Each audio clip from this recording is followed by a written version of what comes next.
All right. Here we go, back again on the other side of the coin. All right, we are back again on the other side of the coin, ladies and gentlemen. It is going to be, I'm not even kidding, it's going to be a blockbuster episode. I mean, a show. It's not really an episode. We don't really do episodes here, but it's going to be a blockbuster show. As you can see, the boys, just like every other weekend, once a week, they're here, and we're going to be bringing you guys the latest news, and it's all going to be about Haaland. It's going to be so damn good. But we were just talking offline that one day it's Haaland. Pretty sure tomorrow it's going to be Lukaku. The day after it's going to be Lewandowski, and eventually we'll end up with Danny Ings. So it's going to be fun. Before I get into talking about the live chat, which is always great, I would say a massive welcome to Kishan and Ameya. First of all, Kishan, how you doing? I'm all good, bro. I woke up and you sent the message that we're going to talk about the Haaland news. So instantly I woke up and I was like, what Haaland news? And then I went rummaging through my Twitter and I saw the CFCNewsPage come through with that news. And it's good to read, but then it comes with like its own caveats, which we'll speak about. 100%. I mean, all we can ever do is simply react to the news. I mean, none of us are here journalists. I'm definitely not a journalist. I'm definitely not in the know. I have no one inside Chelsea. I mean, I know a few people that are close to the internos and whatnot. I may know a few things, but I would never ever claim that they're my news, and I would never ever go out there and start promoting it because all of these things I've always said, you don't know. You just don't know. So it is what it is. Ameya, my man, how you doing? Yep, pretty good. Looking forward to this Haaland episode. Can we call it the Haaland episode today? Because that's what we're going to talk about. But yeah, excited by the news. And honestly, I'm just hoping for that one Matt Law tweet. That's going to send all of us buzzing. But yeah, bro, he's talking about Lukaku. Matt Law does not believe in Haaland one bit. But yeah, I do understand what you're saying. And Ameya, he's on holidays as well. So we probably might not even see any tweets from him because his last tweet was literally just a waving sign. By the way, someone just said to me that I've just hit 6K because I was literally one subscriber away. I just want to have a quick look at this. Ooh, 6,001. Yeah. Yeah, baby. There you go, ladies and gentlemen.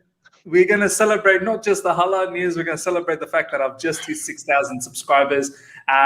It's been a great grind, but of course, the last probably about a month, it's just been explosive. So do want to appreciate all you guys. And right now, before we talk about the Haaland news, which we're going to pretty much the whole stream is going to be about that, and all the ins and outs and whatnot. And also there's a little bit of a rumor around Timo Werner, which I want to get the boys' thoughts on this. Initially, I thought maybe there's nothing to it, and there probably still isn't nothing to it, but I still want to hear what the boys have to say and still want to hear what the live chat has to say. But guys, thank you so much, honestly, for 6,000 subscribers. I mean, you guys on a daily basis are here and supporting me. I find it mad, literally borderline mad, but it just shows that you guys are, one, very happy with the content. You are very happy with the guests, the caliber of guests that are coming in and the information that we're providing or the discussions that we're providing. And yeah, I just want to thank you all, man. I just want to go out and give a shout out to Yusuf. Yusuf, you're here straight away. As soon as the page is set up, you're the first one to like, first one to comment. So thank you heaps. Jordan is here. Thank you heaps, my man. Suthazan's another one, another, OG of this particular channel, does not miss one bit. Pratik is another OG as well. Louvre is here. Frederick, another OG. Victor, another one. Declared is like pretty much this is his channel. Then we've got Chillwell21, and we've got Super Jyoti Roy as well. Another absolute OG. We've got Alex C. Here we go. Alex, my man, is another OG as well. Claudette, look, there's plenty of you guys. We've got nearly 50 people after 4 minutes. First of all, let's get those likes up to 50 straight away. Aim is to get, hopefully we get around 200 people today. I don't know, maybe even more. Aim is to get 200 on the stream likes because it helps the channel. It exposes it to more fans out there. And as I said, we're going to have a riveting conversation. And if you're here for the first time, subscribe. Check out the boys, their socials in the description right now, especially Ameya's YouTube, which is buzzing. Lately, I saw it was on 1.69K. So help Ameya's channel out as well to get to 2K, 3K, and so on and so forth. All right, Kishan, let's start this conversation. I'm going to bring out this particular image, and that will sort of shape the whole conversation. I don't know whether you guys can see that. Can you guys see that? If I go like this, yeah. Yeah. So maybe what I'll do is perhaps, does that make it better? No. Yeah, I'll full screen. Yeah, that's good. Is that good? Is that good enough? That's good. That's fine. Yeah. Actually, you know what? I know what to do. I know exactly what to do. Sorry. I'll just go to. Don't worry, miss. Don't be all techy. Just put it on. It's fun. Hold on. Where's how do I? Yeah, here we go. Yeah. I know Simon has it. So give me 1 second, boys, because I'll just bring up his tweet. Yeah, this will be a good way to. Yeah, there you go. That's better. Okay, so guys, this is the news that's just popped up in the last couple of hours. And CFCNewsPage is a particular Instagram account. I'm not sure how many of you guys follow it, but obviously us boys, and I'm pretty sure the live chat probably does follow. It's one of the biggest pages in Instagram. Has in the know sort of knowledge and whatnot. And there are certain times he's got a few things right. I'm not going to say he's absolutely bulletproof. Like, there are things that they've got wrong as well. But look, that's the nature of this whole industry. You're not going to be bulletproof. You work on what sort of has been said to you and who and whatnot. And I always say that you can never, ever know 100% of it. But nonetheless, there could be some truth behind it. So let's check this out. It goes something like this. I was told on 17th July that Chelsea have lined up a 130 million bid for Erling Haaland to test the waters of Borussia Dortmund, which will be offered imminently. Now, just quickly, that 130 million bid, I've heard it from a few people that have sort of shared it with me, which is Carefree Youth's patron, and he's actually said that a few days ago as well about the 130 million. It's just I don't tweet that kind of stuff out. As I said, I hear it, but I'm not going to go out there and start tweeting it out. So this actually matches with something that I actually heard a few days ago. However, it is said that the offer would be kept in secret till Borussia Dortmund finishes the transfer of Malen, so that PSV don't take advantage of the bid. So far, it kind of makes sense to me, because had PSV kind of completely known that there's a bid coming, they probably would have charged a lot more for Malen. And I think Malen was about 30 million euros, or correct me if I'm wrong, ladies and gentlemen, in the live chat. Then it goes on to say, the team Haaland, as Jan Alge Foytov says, are tempted by Chelsea's offer. They see Chelsea as a significant step in improving Haaland's game with the chances Tuchel's team create game after game. They are also excited about the financial package Chelsea offers. Haaland can get his wages tripled, 100k a week to 300k pounds a week, while Alfie and Raiola gets 40 million euros, which will be settled from personal checks by Roman Abramovich. This will be accounted outside Chelsea's transfer budget. Once again, all of this makes sense to me, because 300k is something that shouldn't be too difficult for us to do. I think Kante is already on 290 or 280 or something like that. 300 makes complete sense to me, because Haaland wants to be one of the richest players out there, definitely wants to be one of the well-paid ones at Chelsea, or the toppest one, or the most top earner. And the whole thing about Roman Abramovich paying directly from his account, so it's not even from the Chelsea bank accounts. It's literally direct from him and saying, I'll sort them out. Don't you worry. Once again, makes sense to me. If the bid does get rejected, now I will talk about that a little bit later. Now go to the boys. Boys, so far what you've seen, Kishan, I'll go to you. I mean, it kind of all makes sense. Malen to Borussia Dortmund, who's a bit of I think he's a striker. I've not really watched Netherlands. Let me know what you've seen of Malen. There's some people that were saying that perhaps he's a, Sancho replacement, but who knows? Maybe he's actually a Haaland replacement. And the salary package and also the 130 million bid. I mean, so far, what do you think, man? What's your initial thoughts on it? I think, like, in terms of what you said, is probably right, where this Malen for Sancho thing might have actually been a smokescreen, because that's how they put it out. And it's happening at such a time for them where they've sold Sancho and then we're linked with Haaland.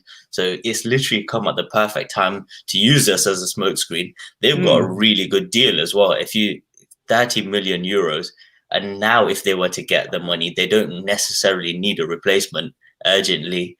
And they could sit on that money or try and sign maybe another winger if they're trying to replace Sancho, or just improve their team as a whole. So I think the whole thing makes a lot of sense. And in terms of like new information, you'd probably have to say it's not the generic sort of stuff that we've got. It is to an extent, but like with new information in it. I know when you scroll down, it's got some structure about payments, that kind of stuff. Yeah. That's new. And then that's detailed, bro. That's so detailed. And we'll touch on that. Yeah, and the whole like Daniel Malen thing is a whole new thing as well, where I don't think too many people said that kind of thing, where it makes so much sense that if we're speaking to them behind and they tell us, all right, we could possibly do a deal, but don't put it out in public because we don't want to pay too much for this guy, and clubs will extort us. It makes a lot of sense, but I'm trying to not get too gassed at it. The thing is, CFCNewsPage as well, like, I do believe he's got his sources and he's in the know and stuff. It's just like from the Hakimi deal, I believe the ITK a bit too much. So I think it was him, and I believe in the ITK. But the thing is, you need that combo of like the ITK saying it and then like someone. Let's face it, he was pushing a CFCNewsPage about Hakimi. Yeah, he was saying that it was happening. And that's the thing. But you can never know whether at one moment maybe it did look like it was actually happening for him, and in football things change, and then maybe PSG came out with an offer of money like they wanted, but there's no way of knowing. And with this, I just want someone to come out and say it, because from the Athletic, you get Simon Johnson, who's like, it's going to be really hard from the side of Germany. He's had a lot of people saying it's going to be hard for it to happen, and then Matt Law says we're going to go for it, but it seems like a bit of a no-go kind of thing as well. So it's going to be interesting to see, but it's a really good update from our side where it kind of lets us know what we can expect in the next few days. 100%. I mean, as Kishan said, it's a good segue. The Chelsea correspondent, and there's seems to be some sort of conspiracy theory around this as well, that apparently they've been told not to talk about the Haaland news too openly and kind of shift the focus towards Lukaku. It's all a bit of a smokescreen, the way Borussia Dortmund did with the Malen thing as well. That they didn't want the whole Haaland situation get out of control. Then, the PSV would be charging them a lot more money. But here's the thing. Fabrizio, the bad boy, seems to be a bit behind the ball on this particular transfer saga. I feel like he's not completely got on track. I mean, generally he's on top of a lot of stuff, but he literally tweeted yesterday that there's nothing going on. Actually, let's bring this up. I mean, look, people play on the words and they'll say, but he said yet, and this, like key little words here and there. But, why isn't this sort of information coming through to Mr. Bad Boy Fabrizio? Here we go. Let me bring this up, right? And I want to see what your thoughts are. So Fabrizio said, Erling Haaland has no agreement on personal terms with any club as of today. Okay, you could probably say, yeah, that's probably true. But the real issue to sign Haaland this summer is Borussia Dortmund's position. Once again, it's no news. Everyone knew that. Borussia Dortmund insists no official bid received from Chelsea yet. Yeah, well, there hasn't been. Not even discussing about players included in the deal. Okay, well, that was, and I sort of said, so in summary, what you're saying is that we should expect a here we go on the deal next week. So I was just taking the mick over there. But Ameya, what's your thoughts about the two different variants of the news from Chelsea point of view, and also now this that's just come up? I think it depends on who your sources are, right? Because the issue is, I mean, I know that there's just a small group of, sort of top level executives at each club which are really involved in, which are really calling the shots. But at the same time, I think they'll probably might know a couple of people and they might know a couple of people, and it works on both sides, right? So we really need to know whether Fabrizio has sources inside of Chelsea FC or it's just mainly from the Borussia Dortmund side, because the Borussia Dortmund side is always going to be pushing the narrative that Haaland's not for sale, right? Because that's just how they do business. They've not once come out and said that we'll even think about it, right? Yeah. But the news more or less seems to be like, Dortmund is such a club where if the right amount of money is offered, then they're not going to say no to anyone, right? I mean, no player in their squad is untouchable, right? Everyone has a price in their squad, and they're a selling club, bro. They're a selling club. They're a selling club. That's their business model. There's nothing wrong with that as long as they're happy and they're developing players. I mean, better for the other teams, better for the richer clubs like like the Chelseas, like the Manchester United, like the Man Cities, who are going to go out and pick their gems, right? So it's good for us. No complaints there. But exactly the update by Fabrizio Romano, which you just read out, it actually seems like a very Borussia Dortmund sided one, right? I mean, he said, if you look at the words used, he says no contract agreement. I mean, that's not really news, is it? Right? It's we not news. basically know that Haaland has not agreed contract terms yet. Then he goes on and says that it's Borussia Dortmund's position which is harder to change than changing, Haaland's and Haaland's entourage's mind about the move to Chelsea, which is once again known. We know that Haaland wouldn't refuse a move to Chelsea if it was offered to him and if all his, conditions were met. I feel like you're exposing Fabrizio. I mean, I'm not exposing Fabrizio. I'm just saying that the tweet seemed to be from, like he got the information from Borussia Dortmund side. And it would make sense as well, right? Because the wording's used. And that's where the Donny Malen news from the CFC news page actually comes in, where they've been, where both parties have agreed to keep it very low profile and very silent. And it makes sense now from that particular news that there's been no bids, there's been no agreement, and as of now, Haaland is not for sale.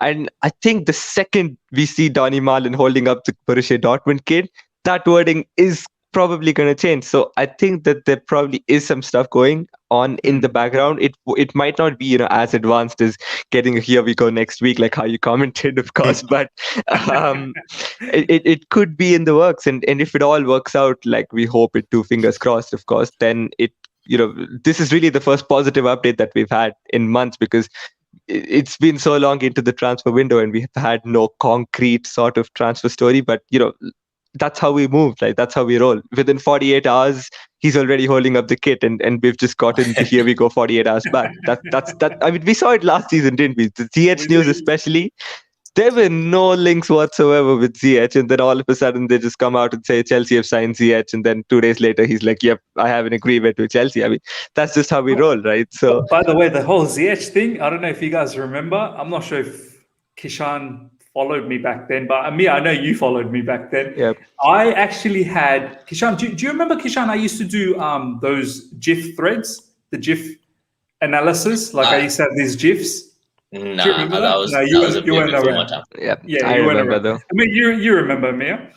I literally, and I don't know how, coincidentally, 6 hours before the news broke and all journalists from Chelsea started talking about Ziyech, I had a whole thread, a GIF analysis thread out for Ziyech, outlining how he would be so good for us. And literally 6 hours later, it's time to do a Haaland thread, then, isn't it? Yeah, maybe it's time. And then he played for us, miss. Yeah. Literally 6 hours later, Ziyech news broke, and everyone started commenting on my thread. Did you know something was coming up? I'm like, I don't know, man. I had Miss, no idea how. you should have claimed ITK status right then. Yes, I knew what was happening. You know, Ajax told me this was going down. It's not that hard, really. You just have to put those two eyes emoji. You've seen the eyes. just put that. I mean, that's enough. Man, as soon as you do that, you're in the message. know. As soon as you do that, you're in the know. And I'm not sure if I really want to abuse that emoticon. It's very dangerous. Kishan, let's explore this a little bit further before we get into that second part of that whole, you know, the structure and whatnot. This whole thing about what's his player's name? Daniel? Is it Daniel Malen? Daniel Malen. Daniel Malen. Kishan, first of all, this comment here from Subra Jyoti Roy. Thank you so much for this comment. Some people are running the narrative that Malen is a winger when he has been a striker for the last 2.5 years. Personally, I've not seen Malen. In fact, I didn't even watch any of the Netherlands games. I watched a few of the other ones, but I didn't watch the Netherlands game. What do you know about this Donny Malen? And also, does it make sense to you that it looks like it is a striker replacement, and then perhaps this is what they've been sort of working in the background? See, the thing with him is he is a striker. I guess he's one of those. He's really quick.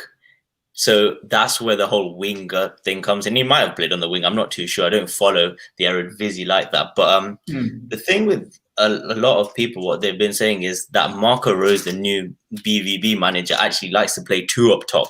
So they're saying that might potentially be like Haaland might be someone that just Malen might actually play off Haaland. So in theory, you knock the ball up to Haaland and flick it on, and then you have this quick guy running in behind. But in terms of, I don't know, I can't really, it wouldn't surprise me that much. But then with this whole CFC news, it kind of, you got to look at it as how much you believe the guy. Like, if you just want to get gassed. We want to believe the guy, yeah. And Malen is a striker, and he came from Arsenal, didn't he? He was an Arsenal youth product. Yep. Yeah. Oh, was he? Yeah. Wow. Arsenal is going to receive 1% of the transfer fee, I think. Yeah. He's getting 250K or something. And I think they gave him away for such a cheap price as well, too. PSV. So Arsenal once again helping us out. So that burned them. You look at him, and I think it's a great signing for Dortmund. But just let us have our man as well now. And it's like, with the whole Fabrizio thing that you guys were talking about, I think Fabrizio is very good at like confirming news, because that's what makes him so reliable. Like, he won't say anything wrong. But in terms of his so-called update, it's not an update at all. I think he saw a lot of things surfacing, so he put out what he knows. And that's the thing. Like Ameya said, I feel like it's almost weird to say, but the CFC news page is probably going to have better sources inside Chelsea than Fabrizio is, but it's harder to believe because you kind of want someone huge to say it to you first. Yeah, that's the thing. Like, I feel like in regards to Chelsea's internal news, I don't know how. I mean, look, I'm not saying Fabrizio doesn't know. He definitely does know a lot of stuff. I'm not going to say he doesn't, but I would say if I was to go for Chelsea news, you would have to rely on your Matt Laws and your Simon Johnsons. Yeah. Like, they're there. Do you know what I mean? And also CFCNewsPage and Carefree Youth. Do you know what I mean? These are the guys. The two, like the Athletic and Matt Law are the two. So I know even Liam Toomey and stuff, but Simon Johnson is like the sources he has inside the club is something else. Because I remember when Lampard got sacked and he came on Talk Sport before, and he was talking about it before the Leicester game, and he was like, "There's literally 3 weeks before." Remember, they were asking him, "Is there a chance that if he loses to Leicester, that he could go?" He's like, "Oh, definitely." Like, he's in a lot of trouble. Not just that. I remember him saying, they're already looking. I remember they said they're already looking for a replacement, and then they try to delete that bit out or something like that. They're very sharp on what they know, and so is Matt Law. So it's just like the recent updates from them have not been great. But again, you're just hoping that Matt Law's on holiday. He's not really checking his phone. He's not asking around, and then someone like the CFC news page comes out with a banger like that we'd love to believe. Absolutely. By the way, this Malen news, boys, maybe I'll ask. I mean, is it official? I'm just having a look at Borussia Dortmund's page. It's not official yet, is it? It's I've seen not him. official, no. I've seen him hold the T-shirt though. I don't know. That wasn't the official site. That was, I think, BVB Buzz or something. That was the ad. It's a verified page. It's a verified page, but it wasn't. It wasn't the official Dortmund page. But Fabrizio Romano basically said, "Here we go," and said that everything's agreed. So it should be just a matter of time before it's official, I think. Oh, okay. So Fabrizio actually said, "Here we go" on this one, yeah. Yep. What's that page that you were talking about? The BBV. I think it's BVB Buzz.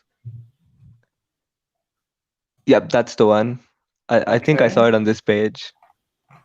And was he actually holding up a Dortmund jersey? Was he? But he was, but I'm not sure if that's. Might have been like edited or something. Could be. I didn't look too much into it. You probably have to scroll a little because they had a friendly yesterday. What's this one? Here we go. Daniel Malen to Borussia Dortmund is a done deal. There you go. Yeah. PSV will receive 30 million euros and Ford will sign a 5-year contract. Yeah, straight from Fabrizio Romano.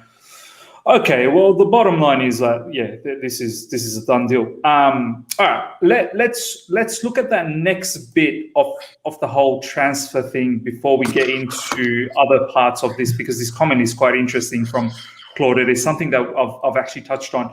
But before we do that, guys, 245 live watching myself, Ameya the bad boy, Kishan the cool cat. Let's smash the like button, get the likes up to 200 straight away, because we've got a lot more to talk about this. So let's get those likes all the way up to 200 without any doubt. And check out the boys and their socials in the description. And thank you so much, ladies and gentlemen, for 6,000 subscribers. We're going to now roll for the 7,000 slowly. We try and get to 10K. You guys have been absolutely madness for me. So thank you heaps for that. Just keep subscribing if you're new. All right, let's look at the second bit of this, and we'll go with Kishan this time. If the bid does get rejected by Borussia Dortmund, then I'm told Chelsea will go in with another bid, which is 130 million plus 20 million add-ons. Bonuses, the bonus include 5 million for winning Premier League, 5 million for Champions League, 5 million for fixed numbers of appearances at Chelsea, 5 million for fixed numbers of goals scored at Chelsea. The feeling inside CFC is that they are confirmed they will land Erling Haaland this summer. Okay, Kishan. Confident, not confirmed. Yeah. This is where I have a bit of an issue, and I'm going to put a different spin on this, and I want to see what you think about this. Some are saying, wow, that's great detail, CFCNewsPage. You must know. You're special. You know stuff. I think about it, that's too much detail. Like, how do you know so much detail? And also, how is this detail out in public? If you know it, this Chelsea wouldn't want that to be public. And also, why are you talking about if it gets rejected? So you might as well just go in with this deal, because Dortmund official page could just retweet that and say, yeah, well, I think, boys, we're gonna reject the first one because the second one looks a lot better. So I've got a bit of issues here where a lot of people are getting excited about the second bit, but I'm more thinking this is where CFCNewsPage probably just made a bit of a mess about the whole thing. I mean, what's your thoughts about that whole detailed structured of payments? CFCNewsPage has just cost Chelsea 20 million quid. You're so right, though. Because this whole thing has been. By the way, I'm gonna clip that, man. That's mad. That's gonna be a mad clip. Because this whole thing will go around, and they'll literally look at it and be like, "Okay, so they're gonna offer 130. We'll say no, and then they'll give us an extra 20." But to be honest, at least we're not gonna say no. Then we're gonna just take the first offer. To be fair, the conditions are quite tough, though, aren't they? I'm not sure about how many fixed goals or the appearances thing, but to win the Premier League and Champions League, I mean, if we get him, we've got a very good chance of doing them.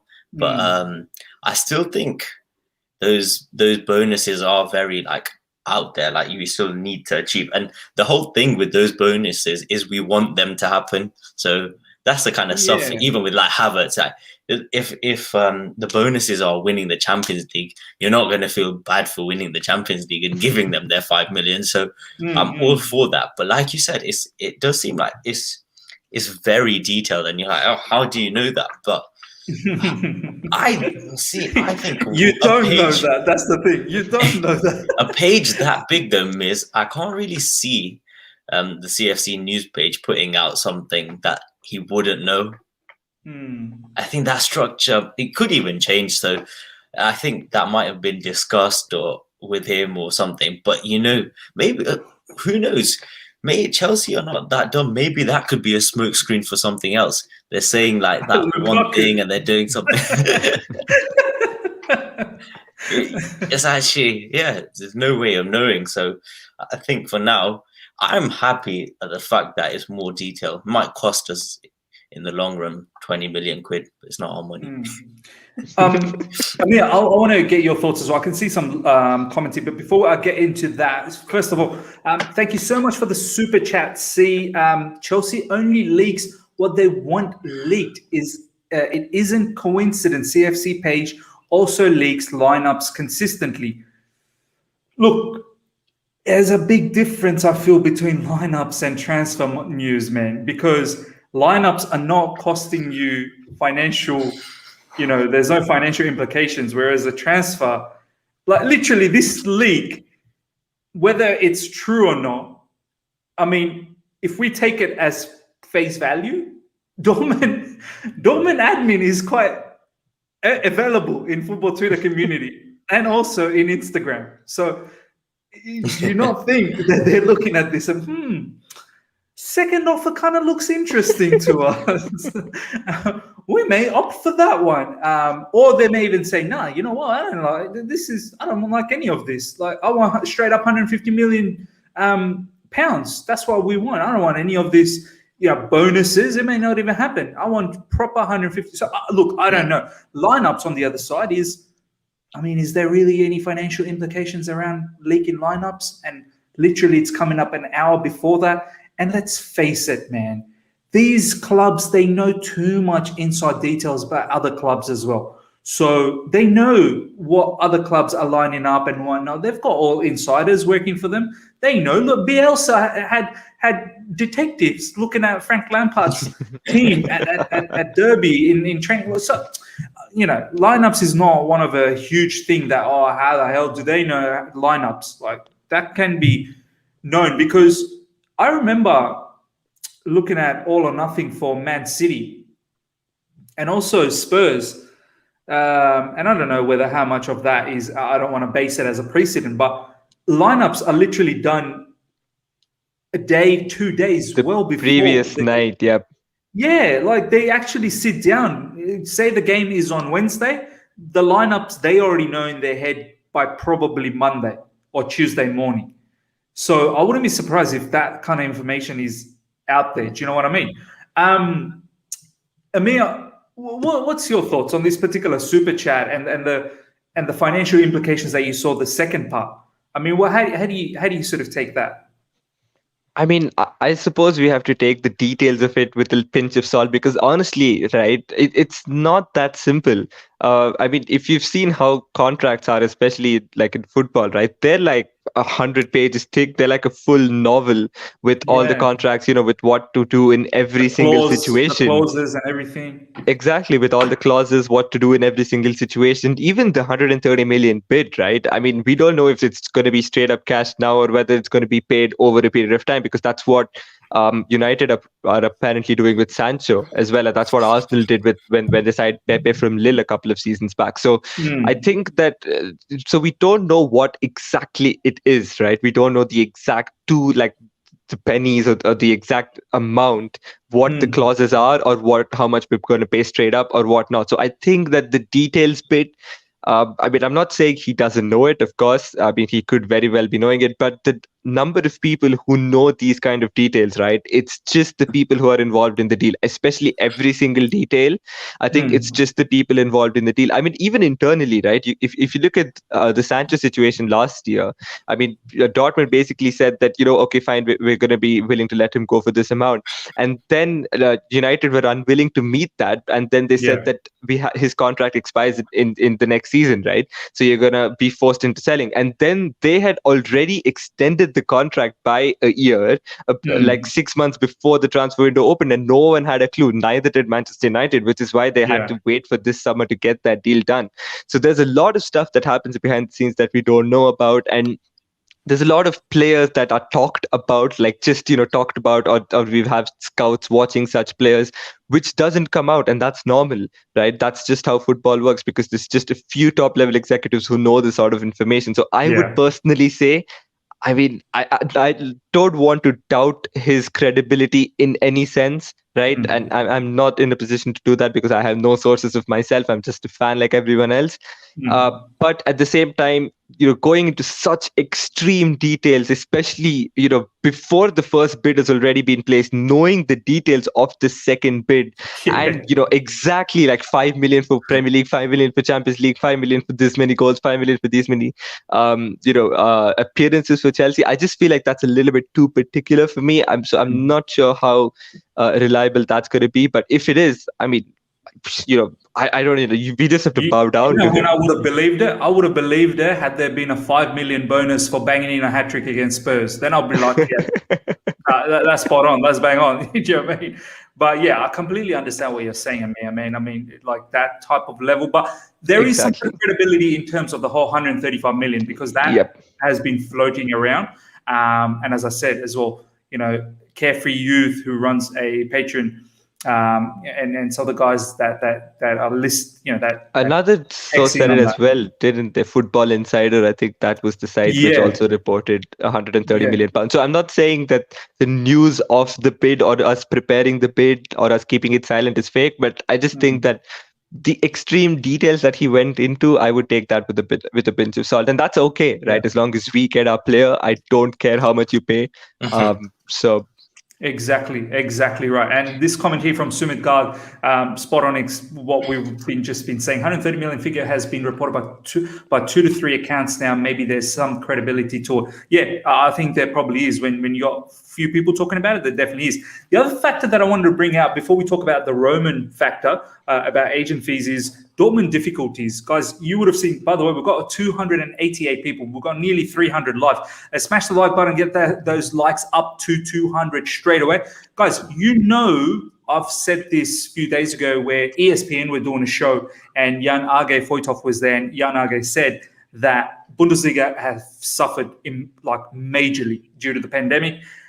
A team like Bayern Munich is about 150 million euros in loss. That's why they're trying to offload players like Kingsley Coman, and they could be entertained with the Lewandowski thing as well, even though it's probably not going to happen. But there could be something in there because players like Kimmich and Goretzka as well, apparently, yeah, but players like Kimmich and Goretzka, they want to stay, but they want to double their income, or else they don't want to. I think something else that happened is they paid Sane too much. And I think everyone's looking around and they're like, this guy's not done anything for this club.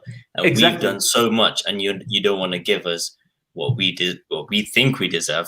Whereas this guy's just come in and you're paying him this much. Exactly. And this is what I've said as well. Many a times for our club, that Haaland getting 300 or 300 plus, don't be surprised if other players come in knocking on the door saying, do you see this medal, Champions League medal? Where's Haaland's one? Show me Haaland's one. Do you know what I mean? Like, I'm just saying. Miss, with a 300, I thought that's a lot less than I expected, because when you look at what's been reported, sometimes it says like Raiola wants him to be like one of the highest paid. There's been stuff going around about 500, 600, and at that price, I fully understand. But if you look at 300, and he'd probably be our most at the highest paid, or if not, maybe with Kante's renewal, he'd be the highest paid. I think that's okay.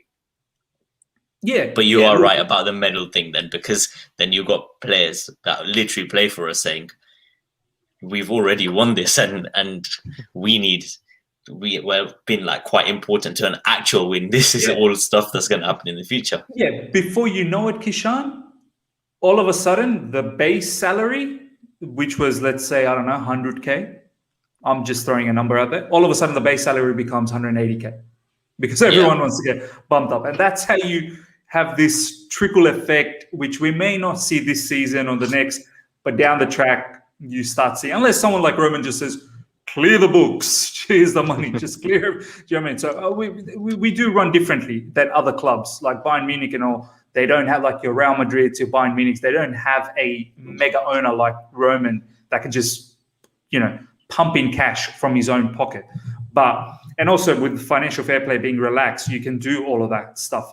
I just want to quickly read out this particular comment here from Winter Surfer. Speaking with my tinfoil hat on, is there any thought that 2 weeks ago Borussia Dortmund was struggling to pay for Malen? The FIFA news about agent fees reduced, Malen now signing, and now the big news. Yeah, look, it's been a mad cover up, hasn't it? The whole thing. The whole Malen situation. They didn't want to let out too much. They were building it up, but they said there's nothing coming from Chelsea. We're in control. We're not looking to sell. Now they got their man Malen, and now all of a sudden, all of this stuff and the agent fees, which we're going to talk about the agent fees. I'll go to you first up on the agent fee, and then I'll see what Kishan has to say. There's been some news recently that FIFA's thinking about putting, a 10% marker that you can make on these player sales because it's becoming ridiculous. Raiola wanting 20 million, Alfie Haaland, I don't even know when he became an agent, but he wants, I'm worried how, Haaland's grandma and grandpa is not coming in and asking for money as well, cousins and all his family members. But Alfie Haaland wants 20 million, Raiola wants 20 million. There's a whole talk about there could be a 10% sort of thing that might be imposed next season. But I've always maintained that they'll find other ways to make the money. Do you know what I mean? They'll find miscellaneous payments to the players' associates. Do you know, they'll find other ways to get around it. So I'm not worried about that. But, this whole thing about Roman coming on the side and paying it literally said directly, Roman will be taking care of them. He'll put the money on them. That's something that our owner can do. Like, that's the thing. Like, this is when I start thinking, we can possibly really bully Dortmund into selling this player. Yep, 100%. I think if Raiola has his cash as well, we know what sort of a person he is. If, the cash is looming on his head and Roman Abramovich says, here's the check, I just have to enter the date. So you better ask, Dortmund to start giving Haaland up soon. And, Raiola is going to be trying every single dirty trick in the book to get Dortmund to sell Haaland. So I think, we're really in a strong position, especially with this news. All these days, I used to take that news not very seriously because every time you could see a news article, right, it never said that Chelsea want Haaland. It says Roman wants Haaland at Chelsea. Yeah. So all these days I used to think, how does that make sense? We're a self-reliant club now at the moment, and we don't even ask for cash infusions anymore. We spend on whatever money that we've already received in the previous seasons, right? So all our success and good financing has made us a self-sufficient club at the moment. So I think I used to take that news, not very seriously. I used to get, you could even say annoyed that, they say that Roman wants him and not Chelsea. But, now reading this update, and if it is accurate, then that makes a lot more sense, doesn't it? Roman's going to be like, whatever it takes. You want 40 million from me, from my personal bank account. Here you go. Just get Haaland to Chelsea. Just get Haaland, man. Do whatever it takes. And I would see that as, sort of, I don't know. It's great to see. Honestly, we're so blessed to have Abramovich as his owner. Honestly, and a lot of people were questioning Abramovich earlier, a couple of seasons back, saying he lost his interest when Chelsea won the Champions League in 2012 and whatnot.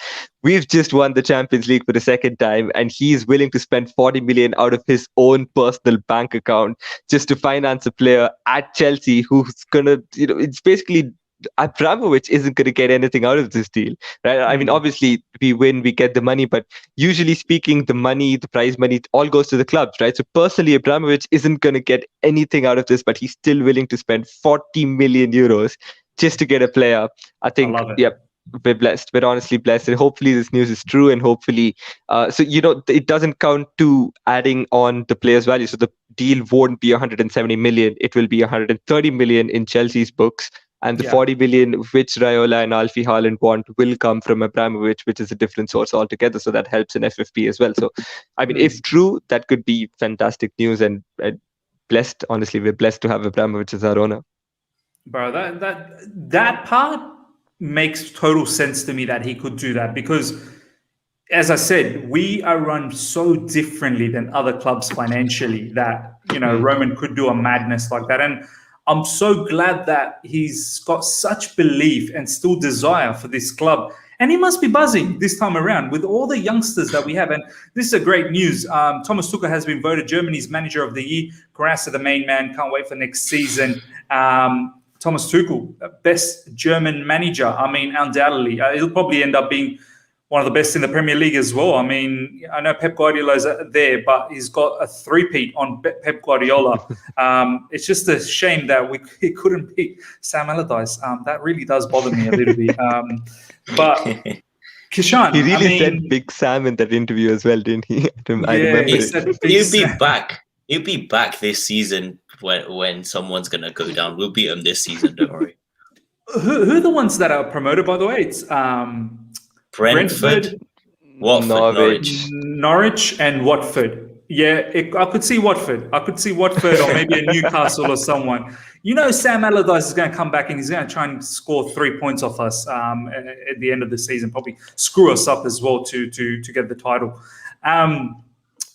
Kishan, let's talk about. We've talked about the Haaland news. We've talked about both the offers, the first offer and the second offer. Can't believe the second offer is already ready. The first one's not even out yet. And we've talked about, Dortmund's possible difficulties financially, and they could possibly accept this. I mean, it's too much of a money not to accept it. We've also talked about the agent fees and Roman showing desire, and he could do that. I now want to shift the conversation in order to, before we, wrap things up down the track. By the way, we've got 354 live. I think this is probably one of the highest number I've ever had. Like, this is madness what you guys are doing. If you guys are enjoying Ameya and Kishan and this particular Chelsea news segment that comes in once a week on Sundays, 11:30 a.m. UK time, smash the like button off the roof. Let's get it to 300 likes. And during the stream, this is going to be mad. I've never experienced this, honestly. 300 likes during a stream. I've seen 200, 250. But during the stream, 300, let's do it, guys. It's totally up to you guys if you're enjoying it.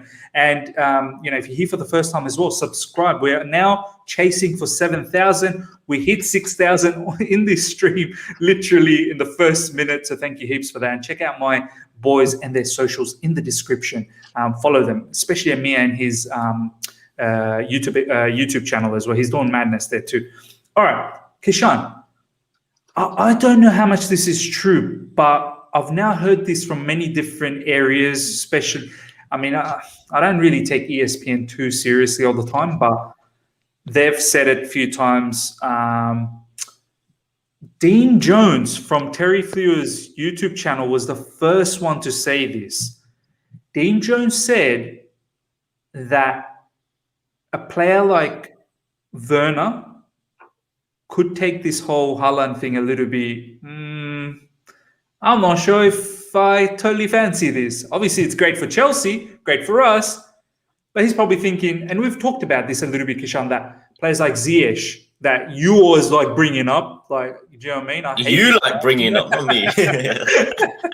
You've always said that he could probably get hurt from another player coming in. There's always question marks about, well, how much time is Callum's going to get and Pulisic going to get? Callum's having a very good, preseason so far. But one player that's been touted around is Timo Werner, and apparently and once again, I've heard it from a few in the nose as well now, like some DMs that have come through from other people that are sharing news with me. Have said that Timo wants to be assured of game time. because someone like Haaland comes in, let's be honest, he's going to be one of the players up front. That's if we go with the three at the back, 4-2-1. So the one up top is Haaland, and then really two spots. That could possibly be Timo Werner, but then where's Havertz? It could be Mount for one of them, but then where's Ziyech and all of that? And I know people are going to say, well, that's going to be rotations and this and that. But Haaland got a lot of... Yeah. You know your place. You know your place. And that's what I'm trying to get to. So, Kishan, Werner played a lot of minutes last season. He was one of the trusted ones. Like, even when us fans probably didn't want him to keep on playing, he kept on playing. And we understood why Tuchel was using him because of certain traits, his pace and movement and whatnot. But what's your thoughts on this news? Any truth at all from your perspective you could see, or not really?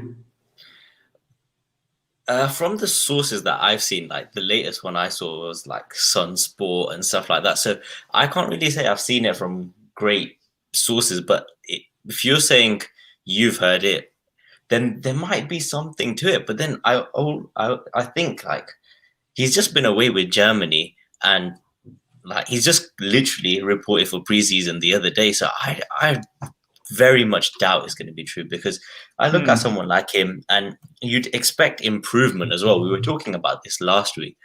I still think he's going to have some of his last season self in him.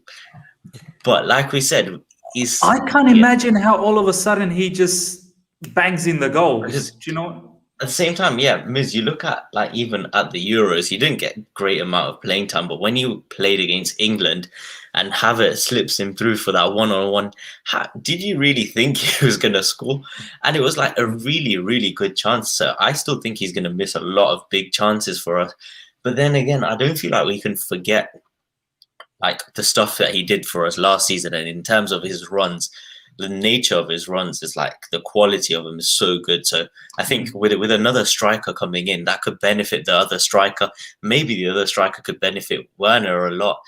And I think just because of what we achieved last season, the guy should get another season with us. But like you said, in terms of the whole positioning thing, when you look at what we're doing in preseason, I think Hudson-Odoi looks a lot stronger than we thought. Like in a few weeks ago, we were wondering, will this guy get playing time?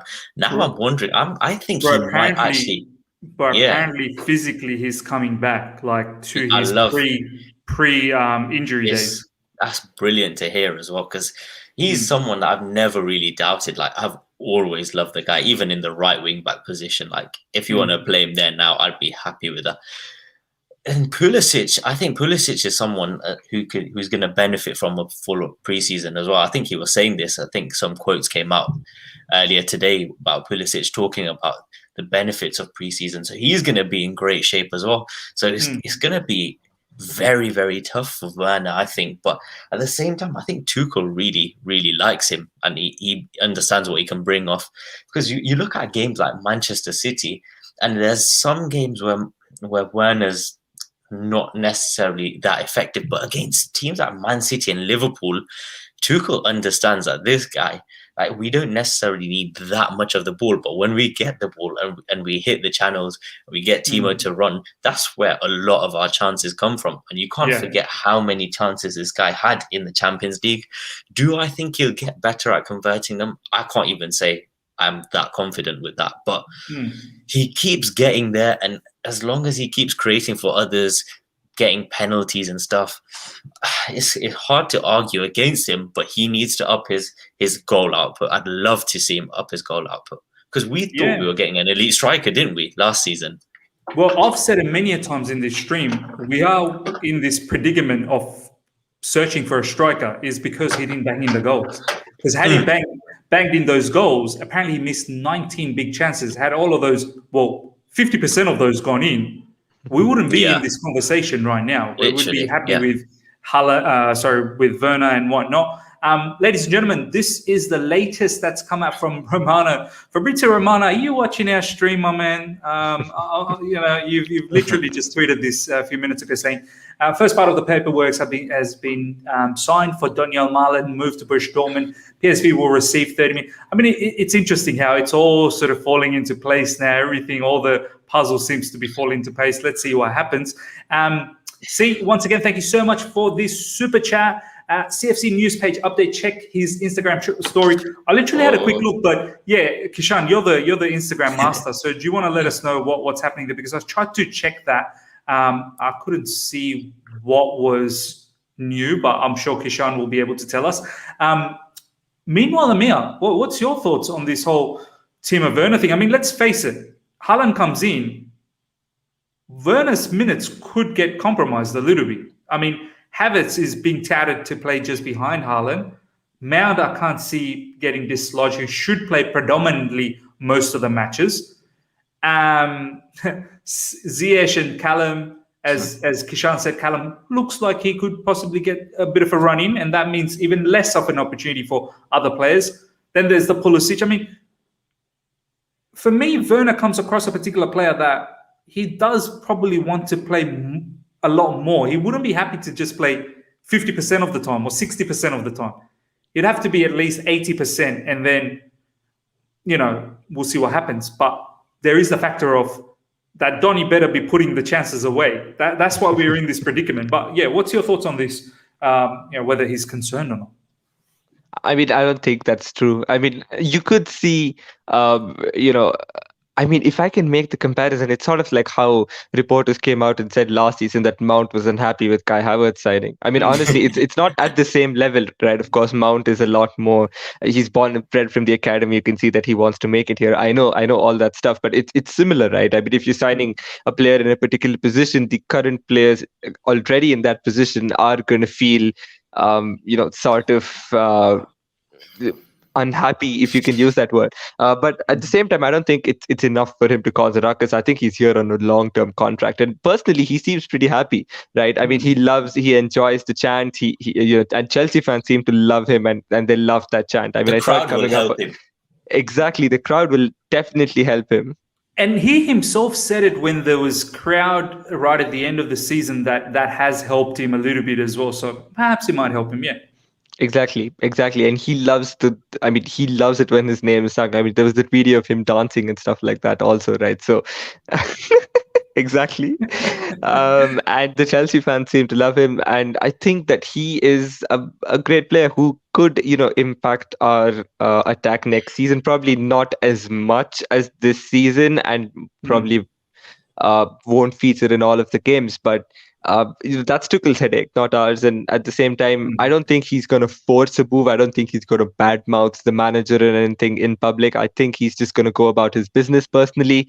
And I think if, he is very, very unhappy, then we might see something. But personally, I can't see anything happening. I mean, would he be unhappy? Yes, I would be too. If the place I was working at hired a new person to sort of do my job, then if Miz replaced you, exactly, I would get pissed as well, wouldn't I? But I think, I think that they can coexist, and I think Werner's going to be pretty satisfied this season. I don't think there's enough in it for him to force a move or something like that. I can't see that happening. Nope. Yeah, man. I mean, look, how are you going to leave the European champions team, who's going for the Premier League, who's going to be in the Club World Cup, in the Super Cup? You could potentially line yourself up with so much more silverware and really decorate your career up. This season is the season. But yeah, I've seen some live chat people comment that there's been some sort of rumors that have been coming out that maybe Bayern Munich's interested in him. I don't know how. Nagelsmann. There you go, Nagelsmann connection. But then what happens with Lewandowski, unless once again Nagelsmann's thinking about Lewandowski and Timo Werner, which he's done with Timo Werner previously with another striker, Paulsen, I believe, in Leipzig. But Miz, on our side, Yeah, something that's encouraging is when you look at how poor of a season he had in terms of 6 league goals, the clubs that he gets linked to, the two big ones, have been Real Madrid and Bayern Munich. So it's like no matter how bad he performed, people are still seeing the good in him. This is what I'm talking about. You've absolutely nailed it, man. I don't know if you guys saw this tweet. Let me see if I can. By the way, before I bring up my tweet, this here from Angelo Mangiante, who, off the back of Simon Phillips's report on the CFC News, comes in and puts on a whole heap of clapping emoticons.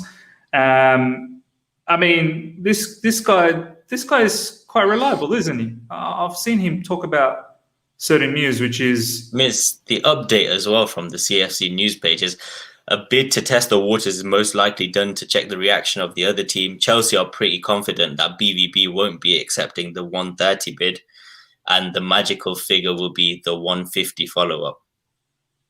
Does he still have those breakdown, or it's literally the 150? As in, he put that story in, and yeah, the follow-up as the breakdown. Yeah, still the breakdown. Okay.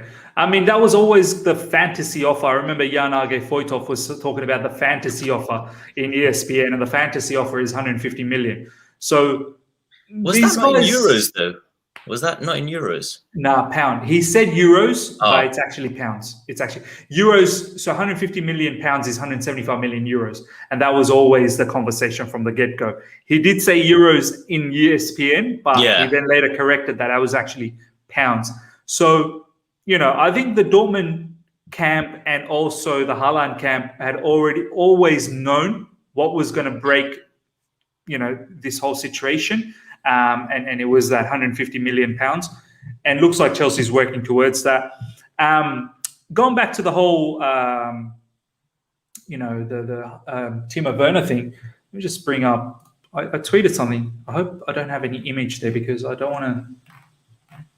I got done for images yesterday, having showing footages of goals and whatnot. I'm trying to clear that up. Oh, here we go. Yeah. I wrote, some people will talk about the pass from Mason Mount. Many will talk about how Havertz went around Edison. However, barely anyone will mention the movement from Werner that dragged out Stones. It's not Stones, it's Ruben Diaz. Even better. Stones. Yeah, even better, exactly. To leave a gigantic gap for the UCL winning goal to materialize. Bit of praise is needed. This is exactly what Kishan said. I want to see what the boys have to say, and then we'll slowly wrap things up here. Ladies and gentlemen, we literally had over 400 at one stage. It's 391 at the moment. Let's get those likes up to over 250, guys. Take the moment, smash the like button. Honestly, I've never had this number. This is a record for me. So thank you so much once again, ladies and gentlemen, for such a huge turnout for this particular show today. And if you're here for the first time, subscribe. Check out the boys and their socials in the description. Make sure to subscribe. We're now gun-ho all the way to 7K now. Boys, I'll go to Ameya this time. I know Werner has to bang in the goals. I know that. I think we all know that.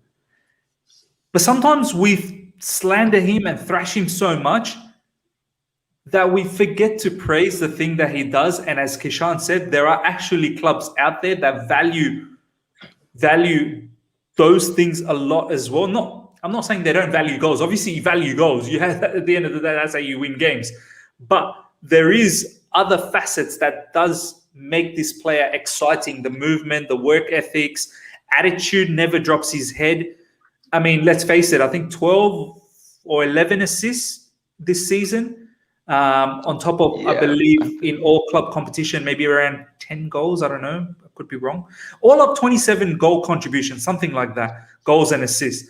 I mean, Ameya, there are other facets that are exciting about Timo Werner, yeah? Yep, 100%, definitely. I think I was a huge fan of Werner before he came in. I don't know if you remember, you remember we had the blue stands thing where me, you, and Kunal were on it together, and I used to go on and on and on about Werner. But unfortunately, it's not worked out as I'd expected. I'd hoped that he would bang in a lot more goals. But yeah, I think he does bring so much to the table apart from just his goals. I think I mean, it's ironical to say that about a striker, isn't it? I mean, he gets to, he doesn't bag it the goals, but he does a lot more. But it's the truth, right? It's the truth. His off the ball movement is amazing, and I think he just needs to time his runs slightly better. But I think sometimes he has been caught offside, hasn't he? So I think, and then there's been times where he wasn't as well. Literally, yeah. I think the Liverpool one where they got him offside for his armpit. Like, come on, man. Exactly. Yeah. So stuff like that. I think it's the offside rule changes is going to benefit him next season as well. The line is going to be thicker. The line that they're going to use in the VAR room is going to be thicker, so that could benefit him a little bit. But yep, I think Werner offers so much, and it would be stupid to just discard him entirely. Honestly, I mean, he offers so much to the table, and he offers an entirely different perspective as well, isn't it? Haaland is the guy who doesn't, he is just a goal getter, isn't he? And Werner is like, he creates space, he makes those runs in behind, he is always on the edge and ready to make the run in behind, isn't he? So I think his attitude as well. I mean, if this was Morata a couple of seasons back, he would have given up 6 months in, wouldn't he? I mean, the way things were going, but Werner definitely, played a part in it. Started the UCL final, played a part in the goal, although it wasn't the goal or the assist. He played a part in the goal, and he won it, right? So credit to him. And I think that he offers so much more than just the goals. And I think him coexisting with Haaland would be one of the deadliest duos if Tuchel can make that happen. If he can somehow fit everyone into the squad, I don't know, make it like some 1-2-8 formation or something like that. 1-2-7. I say play Timo Werner and left wing back. Make it happen. Do you know what I mean? Left wing back Timo Werner, right wing back Callum Hudson-Odoi, up front Haaland, just behind Havertz and Mason Mount or Ziyech. Or maybe if you can't fit Ziyech, put Ziyech in the 6-6 with Jorginho. You're saying all these names. You're saying all these names, and Ziyech still didn't get in. You know what? I got scared because I really wanted to put Ziyech ahead of Mount, but I know I'd get abused. But to be honest, Mount probably deserves the spot as well, so I'm not going to take anything away from him. But yeah, why not Ziyech in the double pivot? Have him with Jorginho. Do you know what I mean? Now people are going to get very physical. Very physical. Yeah, very physical. It's all about the one-touch football. We don't need to be physical. There's going to be no challenges. People are just going to be running around chasing shadows from us. But yeah, I mean, look, it's going to be very difficult, and this is why some of these players are quite worried. And whether you like it or not, these players do have a little bit of an ego. They do. They all have ego. They don't want to be in the bench for too long. And we'll see what happens. That's where you need good man management. That's where you need a particular manager that's going to be able to bring belief to the whole squad that it's a team situation and makes everyone feel good about their own self and gives them that sort of belief that you're still very much important to this whole football club, and we're going to do madness, and we are really going to do madness. Forget a manager. Like, I just forgot how good his interviews and press conferences are until he did like the 5 minute. Did you see the 5 minute one that he did on the fifth stand up? So I haven't seen that yet, but everyone's been saying it's amazing. I'm going to check that out very soon. But yeah, he was. Any other day, live chat, that's probably the interview we would have been talking about, because we generally talk about Chelsea news and whatnot. Today, obviously, with the Haaland situation, we've had to cover this, and I'm glad we did. I mean, there's 400 of you guys literally turned out, 350 people right now. Ladies and gentlemen, we are going to wrap things up, but before I go, a couple of quick notes from the boys. Kishan, your intuition. I mean, this time next week when we come back for this show, what's your thoughts? We'll be here at this time again, and not talk, and not talk about Haaland or anything like that. What's your thoughts? Do I think the bid will? I don't know. There's been so many times where I thought that bid should have already gone in, but I'd probably say maybe sometime this week, that we could expect something to happen in those terms, where maybe we throw that 130 one and get rejected. I think we'll be so happy for the fact that it just went out, and even though if it gets rejected, we'll be like, yes, come on, get the next one. Because we know there's the next one ready. We know what the next one is. We're like, come on, we're going to win the Champions League. We're going to win the Premier League. We'll give imagine telling Borussia Dortmund, so you rejected the first one. Joke's on you. We've got another one coming up. Another thing, though, right? in the week, it did seem like the whole Rice thing was warming up as well, because you look at like something that Simon Johnson said, and he was like, the more I speak to people, the more I think that Declan Rice is possible this year. And that's coming from him, like we were saying as well. So, I mean, what do you believe, right? What do you believe? You know, our Chelsea correspondents have been saying that Haaland deal is madness. But yet we have all of these other news people saying the Haaland deal is going on. Then the Chelsea correspondents are saying that Declan Rice deal is probably happening. So I don't know. Do you believe both? Look, I mean, if it happens, man. Fantastic. I think everyone knows how my feeling is towards Declan Rice. I think there's other options as well. But if he's the one, then he's the one. It doesn't matter. It'll only make us so formidable. Imagine having Haaland and Declan Rice in the one window. I think straight away you can put ourselves down as title contenders. You have to. And if we got those two, and you look at it, you know, Angelo, I don't know how to say his second name, Mangianti or whatever. Mangianti, yeah. He said, like, literally, even when Lampard was here last season, he said, and it was a year before, he was like, the next summer's window is going to be about Haaland and Rice. Like, he said it from back then as well. Way back. Literally last season, Yeah. So I mean, these people, they know few things. There's no doubt about that. They know a few things, and then they put on their nice ingredients and masalas and make a mad tandoori chicken out of it. Ameya, what's your final thoughts on this? Next time this week when we're back doing this show, you think, here we go? I think here we go is a bit stretching it, but like Kishan said, we'd be happy to just see the bid go in, wouldn't we? I mean, I don't care if you know the headline is Chelsea, Borussia Dortmund reject Chelsea's Haaland approach or Chelsea's bid, something. It just has to be that we've made the first move. That's all I want to see from this week. I know that there's not a long left to go. I think there's 3 weeks till a Super Cup game. So it's probably 3 weeks. About 3 weeks, 2.5 now, I think. 2.5. Yeah. Exactly. So, the time constraint is there, but I don't think we'll probably have him by then. I'm not sure. I mean, I'm not saying anything. We know how fast these deals can go, right? Once everything falls into place, it seems like everything's ready. We just need that one. If you watch the dominoes, the dominoes where you place it and then you just hit it and then everything all falls together. I think it's that, and we just need Abramovich to give the first one that.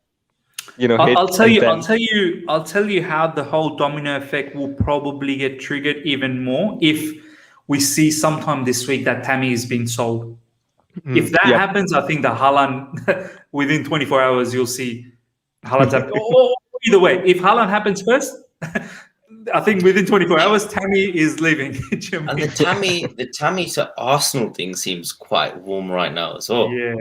Yeah, that seems to be taken up. But as long as we put a bid in, I'd be more than delighted this time next week. I don't expect to here we go, but I would definitely expect us to put a bid in this week, especially once Dortmund confirm Malen. I think it's more or less done. And once that comes out, I think we would be looking to put a bid in as soon as possible because we don't want to run out of time at the end of the window, right? So I think I just hope that we've put a bid in.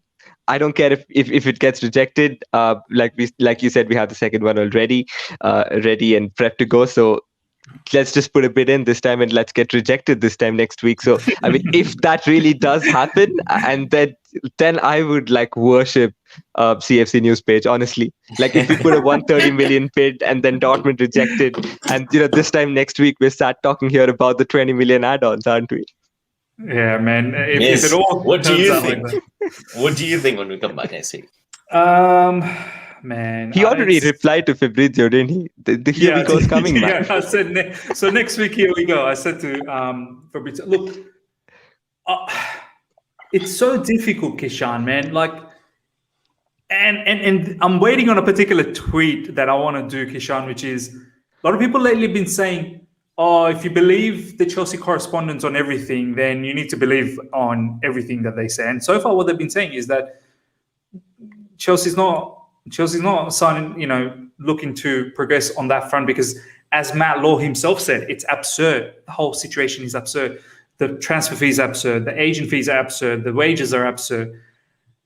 I can't wait if Haaland happens, and I want to tweet out that. There you go, ladies and gentlemen. You can't just take everything that our Chelsea correspondents say all the time as gospel. Like, you can't. There are times where they could mess things up.